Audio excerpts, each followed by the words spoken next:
Football, the beautiful game. A sport we all love to watch, and one that many of us have played ourselves. A game that has always been about much more than just 90 minutes on the pitch. For some, it's just a sport. But for others, it's passion, identity, and a force that has brought millions of people together across the world for generations. But like every other sport, football has its rules. Or at least, it used to. For decades, people have claimed that politics has been tightening its grip on football. And as early as 1934, politics had already made its way onto the sport's biggest stage. Benito Mussolini turned the 1934 World Cup in Italy into a powerful propaganda tool for his fascist regime. Determined to see Italy crowned champions at any cost, his government allegedly exerted influence over the tournament, leading to widespread controversy and accusations of biased officiating in favor of the Italian team. Then came the next chapter. During the Cold War, football was much more than a sport. It became a powerful political weapon and a stage where the rival ideologies of Western capitalism and Eastern communism fought for global prestige and influence. And this continued into more recent and well-known cases where FIFA was accused of operating as a corrupt organization. Concerns over a lack of transparency in its operations have followed FIFA since the era of former President João Havelange, 1974 to 1998, and his successor, Sepp Blatter. During this period, football underwent massive commercialization, with television and marketing rights becoming a source of billions of dollars that flowed through channels often criticized for lacking transparency.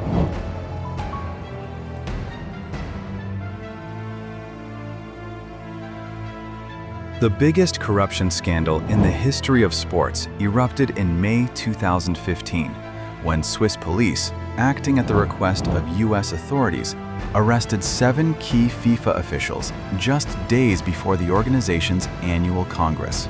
At the center of the system were 2 of the most powerful men in world football: FIFA President Sepp Blatter and UEFA President Michel Platini, both accused by critics of wielding enormous influence behind the scenes. For years, the pair dominated European and global football as a seemingly unstoppable alliance. That was until investigators uncovered a secret financial transfer made in 2011. Without any written contract, Blatter transferred 2 million Swiss francs from FIFA's accounts to Michel Platini's personal bank account. According to them, it was simply a verbal agreement for delayed salary payments. To investigators, however, it looked like a textbook case of bribery and the purchase of loyalty. The United States Department of Justice issued a sweeping indictment against 14 high-ranking officials and corporate executives. They were charged with racketeering, fraud, and money laundering involving more than $150 million over a period spanning 24 years. The investigations focused heavily on allegations of bribery connected to the selection of World Cup hosts, particularly the decisions to award the 2018 tournament to Russia and the 2022 tournament to Qatar. Due to their involvement in various financial misconduct allegations, Sepp Blatter and then UEFA President Michel Platini were suspended from their positions. Although both longtime leaders denied any wrongdoing and spent years fighting legal battles before Swiss courts, the scandal marked the end of their reign and shook the foundations of world football. The institution is not corrupt. There is no corruption in football. There is corruption with individuals. Platini chose a different strategy. He portrayed himself as the victim of a political setup. He claimed that the entire scandal had been fabricated and orchestrated by Blatter's inner circle in an attempt to prevent him from becoming FIFA president. For years, Platini repeated the same message in courtrooms and in the media. "This is a conspiracy to remove me from football. I did nothing wrong. This is a political assassination of my career." Perhaps Platini was right. Maybe he really was framed to ensure he would never become FIFA president. But the damage to his reputation and the shadow of mistrust remained impossible to erase. Either way, the football world was desperate for a new face. Someone who could restore the reputation of an organization whose name had been deeply tarnished. Yet, in the years that followed, what came next was not a cleanup of the system. It was the beginning of a completely new, and perhaps even more dangerous, era.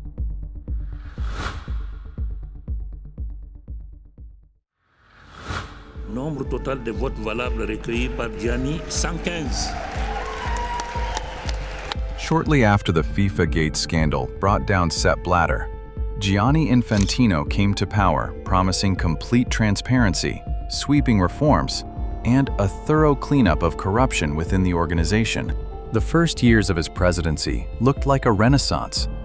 FIFA suddenly appeared modern, transparent, and focused on innovation and technology. In an effort to demonstrate modernization, Infantino launched a complete overhaul of football's governing structure.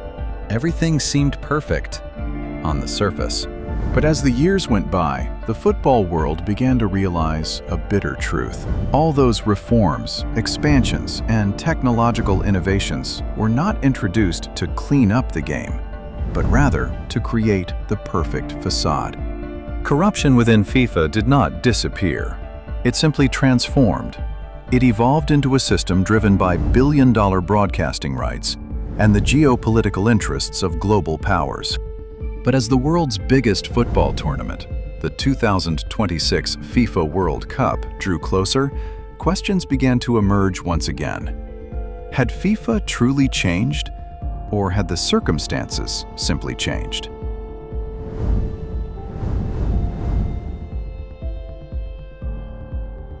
The 2026 FIFA World Cup was supposed to be historic. For the first time in history, the tournament would be hosted by 3 countries: the United States, Mexico, and Canada. A tournament that was supposed to represent the future of football. Bigger than ever, more global than ever. And according to FIFA, a championship that would unite the world. We want to unite the world, and if I can ask you one. But behind the massive celebrations and grand promises, new questions began to emerge. Fans, analysts, and people from within the football world started questioning some of the decisions surrounding the organization of the tournament. Because the biggest problem facing football is not only what happens outside the stadium. The biggest question is, what happens when politics begins to influence what happens during the 90 minutes of the game? For the 2026 FIFA World Cup, the member associations of Canada, Mexico, and USA have been selected by the FIFA Congress to host the 2026 FIFA World Cup. Thank you. Infantino was the man people trusted to turn the next World Cup into a spectacle that fans around the world could hardly wait for. Especially since, for the first time, the tournament would feature 48 national teams. After all the alleged controversies and scandals surrounding the previous 2 World Cups, the public was demanding a fair and transparent competition. But instead of restoring trust, the doubts and suspicions simply continued into this tournament as well. Public criticism intensified when American forward Folarin Balogun received a red card against Bosnia and Herzegovina. Within football circles, an ironic question quickly emerged. Had the United States national team gained an extra player in the form of Donald Trump, who was already receiving congratulations from many sides? All Americans, thank you for getting rid of that ridiculous red card. Trump did not even try to hide the fact that he had contacted FIFA's top official regarding the red card given to American player Balogun. Yes, I asked for a review by FIFA. I spoke to a man who's highly respected, and by the way, whose level of respect has gone up. Trump later publicly thanked FIFA, leaving the football world stunned. From fans and football analysts to former and current players, as well as national team coaches from other countries. One of those who strongly reacted was former Australian footballer Craig Foster, who appeared on ABC News and openly expressed his frustration. His words best capture the atmosphere and the concerns spreading throughout the football community. We should call it what it is, which is just basic sporting corruption and cheating, because it goes against the rules. It's direct political interference by Trump. He's admitted, as he does, that he's called Infantino a number of times to pressure the FIFA president to do something that is without precedent under the new rules. Following this pressure, FIFA suspended the punishment and allowed Balogun to play against Belgium. People watch football out of a genuine love for the sport, and no one should be able to use their political position to influence rules and decisions on the pitch, regardless of which country they represent. However, the Balogun case was not the only thing that left a bitter taste at this tournament. Ordinary fans, many of whom had spent years saving money to attend the event, faced enormous financial challenges. FIFA's dynamic pricing strategy pushed final match ticket prices to unbelievable levels, making them inaccessible for the average football supporter. In addition, the tournament was marked by major logistical challenges, visa complications for fans from smaller nations, and exhausting long-distance travel between 3 massive host countries. Controversial sponsored hydration breaks during matches, which were used as opportunities to broadcast advertisements, further highlighted how profit often seemed to take priority over the game itself. When that boundary is crossed for political influence or financial gain, the sport begins to lose its true meaning.